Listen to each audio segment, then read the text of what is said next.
Okay guys, here we are in the second part of IELTS speaking and we have a cue card. First I read the cue card, then I answer, and then I analyze my answer. So here we go. The cue card says, describe an important decision you have made in your life. You should say what it was, why you made it, how it helped you, and explain if it made any changes to your worldview. Here we go with my answer.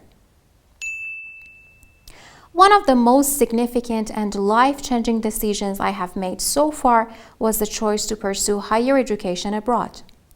This decision was a pivotal moment that required careful deliberation, self-reflection, and meticulous planning. It marked a turning point in my life, leading me down a path of personal growth and cultural exploration. The decision to study abroad was not made lightly. It required me to step outside of my comfort zone, leaving behind the familiarity of my home country, family, and friends. However, deep within me, there was a burning desire to challenge myself, expand my horizons, and embark on a transformative educational journey in a new and unfamiliar environment. Nevertheless, I had several reasons for making this decision. Firstly, I recognized that studying abroad would provide me with a unique opportunity to gain a global perspective. I wanted to immerse myself in a different culture, interact with people from diverse backgrounds, and develop a deeper understanding of the world we live in. Plus, by experiencing the customs, traditions, and values of another country, I knew I would be able to broaden my worldview and foster a greater appreciation for cultural diversity. Secondly, I was motivated by the pursuit of academic excellence.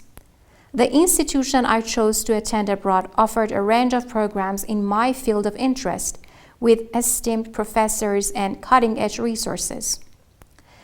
The chance to learn from experts in the field and engage in intellectually stimulating discussions with international classmates was an opportunity I couldn't pass up. I knew that this decision would move my academic career forward and equip me with the knowledge and skills necessary to make a meaningful impact in my chosen profession. Furthermore, the decision to study abroad was driven by a desire for personal growth and self-discovery. In other words, I intended to challenge myself, to push beyond my boundaries, and to develop resilience and adaptability in the face of new and unfamiliar situations. I believed that by navigating the complexities of living and studying in a foreign country, I would develop a stronger sense of independence, self-confidence, and the ability to embrace diversity. The decision-making process itself was not without its challenges. It required extensive research and consultation with academic advisors. In conclusion, the decision to study abroad represented a defining moment in my life. It required a strong belief in my ability to thrive in a new environment. The experience not only provided me with a world-class education, but also enriched my perspective, and I'm grateful for the opportunities this decision had brought me and the profound impact it has had on my personal and professional journey. Okay then, as you see, I try to cover all the bullet points because this is very important and it helps you cover your time. In the second part of IELTS speaking, what matters the most is to cover your 2 minutes. And in order to do that, you can just refer to all these bullet points. Maybe you have more to say about one bullet point and less about another bullet point, but it's okay. As long as you explain sufficiently, then you can get a good score. This is all about the topic development. However, there is something else which matters, which is about having a range in your speaking. And it's not only about a range in your grammar or vocabulary.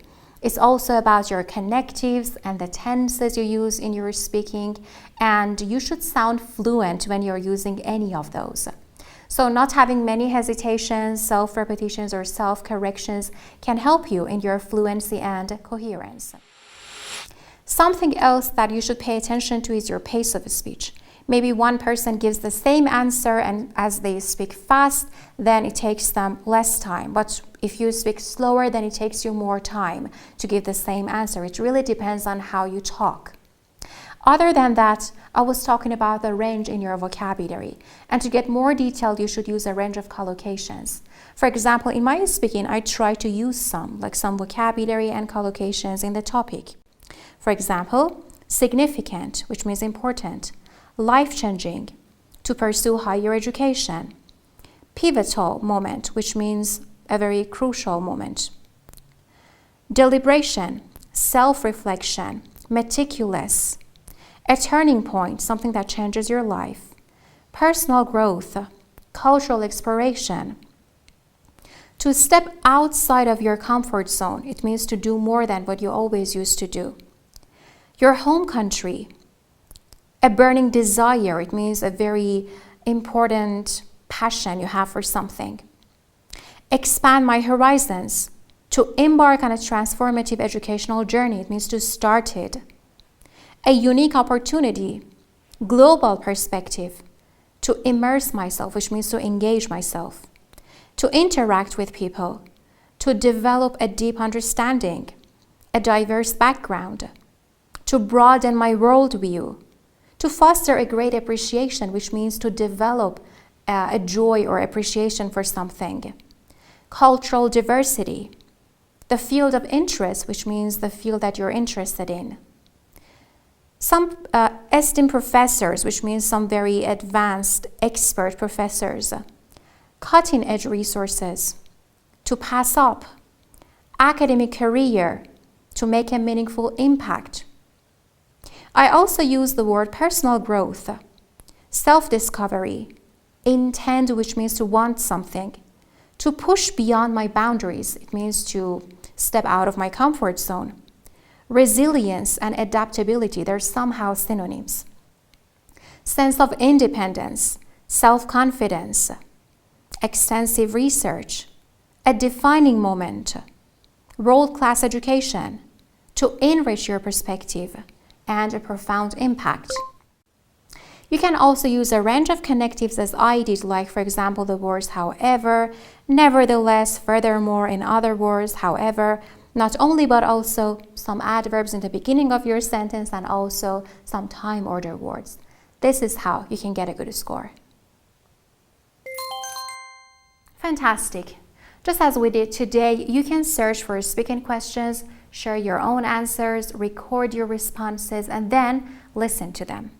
If you're interested in receiving an evaluation from our expert examiners, go ahead and book an online speaking mock test. Believe me, this will make a big difference. Wishing you best of luck and looking forward to seeing you soon. Stay tuned.